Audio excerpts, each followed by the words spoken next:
You see, when you are looking at, if you study the Vedic scriptures, the ancient scriptures, the most ancient scriptures, surviving scriptures of our world and of our tradition is the Vedas. So when you go into the Vedas and you look at the Vedic Rishis, they all are married. They all had children, right? So all the Rishis of the Vedic era had children, had families, and they lived in ashrams. So the ashram was not a monastic center, but a learning center.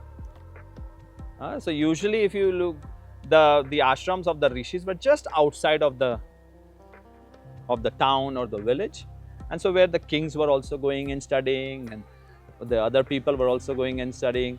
The Rishis' children were studying there. So if you look at, for example, Chandogya Upanishad, it is a conversation between father and son.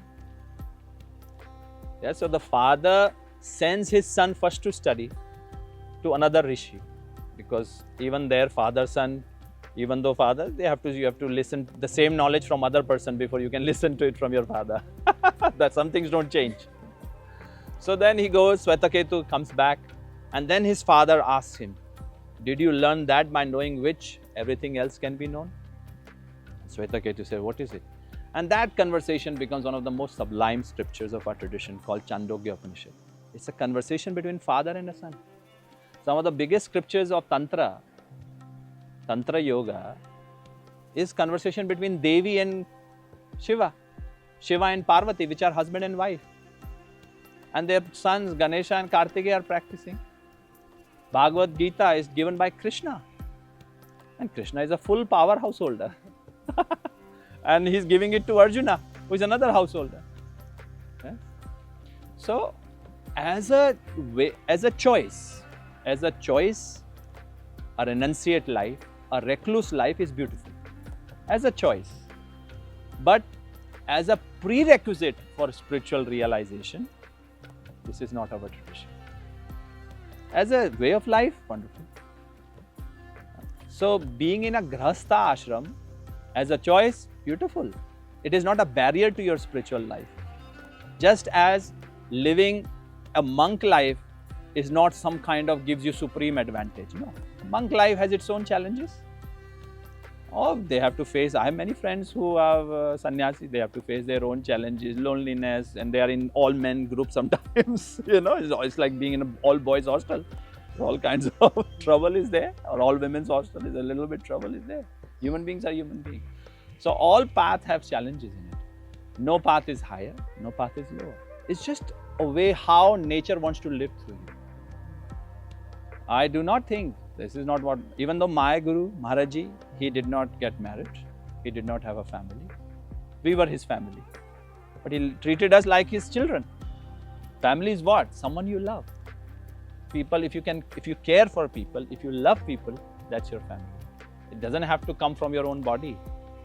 And so if you are truly spiritually evolved, one of the greatest symbols of a spiritual person is the capacity to love. So then you love and they become your family. So for me, he was like, even though my Guru, but he was like my grandfather. Right? He treated my mother like his daughter, my father like his son. Right? So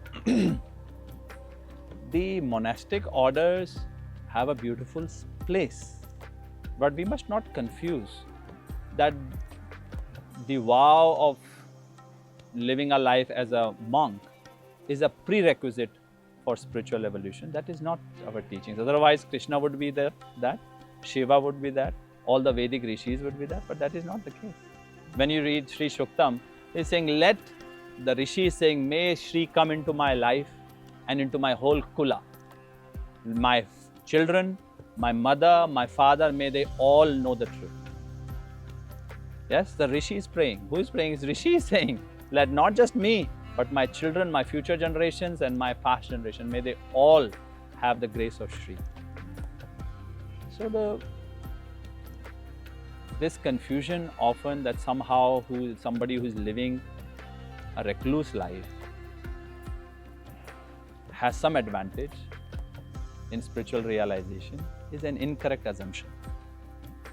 Yes, I have lived in caves, I've lived in the mountains, and I have met amazing people in the mountains, and also in the caves, very angry Babas. Right? Wearing orange clothes, but very irritated, agitated, You understand? Same, just wearing orange, that's all. But also radiant beings. Similarly, I've found in families, men wearing pant and shirt, radiant, full rishis.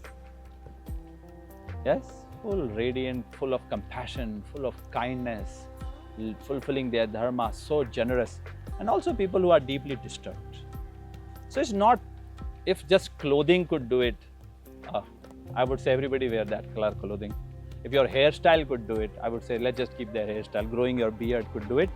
Amazing. Let's all just grow long beard. If you're shaving your head could do it, let's just shave your hairstyle, your clothing style has nothing to do with it. That's just makeup. Wonderful. As a choice, you want to shave your head, go ahead. As a choice, you want to grow your beard, go ahead. But this, we shouldn't get lost in the dogmatics.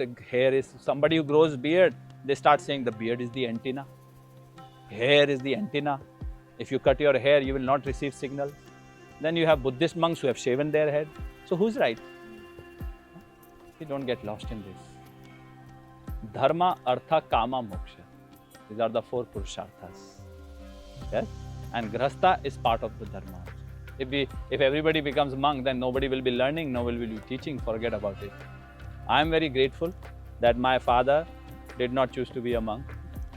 He met my mother and they're still together. Today is their 52nd anniversary as I said. Oh, I'm so grateful.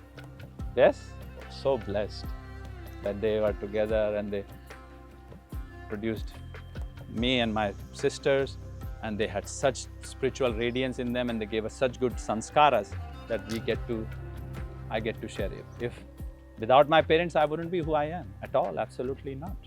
They are for me great masters, without labels. They don't call themselves that, but they are brilliant beings who have lived a life of immense dharma.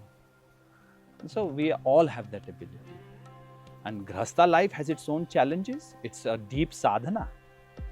Sometimes the Grhastha people are doing more sadhana than somebody in the cave. Yeah? Responsibility, facing the world, facing reality. So all paths can be part of that, but no path has its own unique advantage. This idea is totally incorrect that somehow taking a vow of some recluse life gives you this kind of super advantage. It doesn't. If it did, then we would just all do that. If it was true that really by becoming a monk or becoming a recluse, that you could find God, then why wouldn't we do it? Everybody would just do that. Obviously, it doesn't work. As a way of life, it is wonderful. As a way of life, it is wonderful. But it is not to be taken that as a prerequisite for spiritual attainment. The Grhastha is as much as a brilliant sadhaka as somebody who has taken a monastic, become part of a monastic order and wearing some specific color clothing with a specific label. Respect to that. But also we should not underestimate the power of the Grhastha. Powerful beings. As I said, all the Vedic Rishis were Grhasthas.